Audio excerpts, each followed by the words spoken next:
আমাদের বাড়িতে এসেছে আমাদের একটা নতুন সদস্য, আর সেটা হচ্ছে আমাদের সোফা। আমার তো খুব ভালো লাগছে, কারণ ছোট ছোট ইচ্ছেগুলো পূরণ হচ্ছে এত তাড়াতাড়ি। আর সোফাটা কেমন লাগলো জানিও। এখানে বসে বসে টিভি দেখতে ভালো হবে, এখানে বসে শুয়ে শুয়ে টিভি দেখতে ভালো হবে। অবশ্য সোফাটা আমি এখানে রাখতে নাও পারি, এটা ঘরে রাখতে পারি, আর একটা এমনি এখানে নেওয়া হবে। এই সোফাটা ঘরে চলে যাবে, যেহেতু আমাদের এই ঘরটাতে বেড নেই, তাই এটা বেডেরও কাজ করবো, এটা ঘরে রেখে দেবো। এখানে তো নর্মাল এমনি সোফা নিয়ে নিতে পারি। আর আমরা তো আরো সব দেখলাম, স্টিলের ছিল, অনেক রকমের ছিল।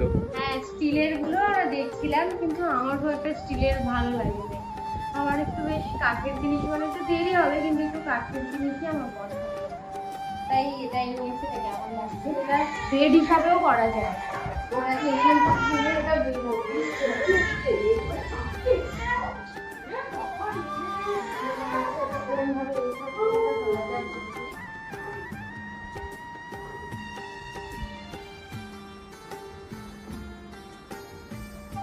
কেমন লাগছে তোমরা জানিও, ভালো লাগছে। এর ডিজাইনটা কেমন লাগছে, টাটা। একটু দেখিয়ে দে।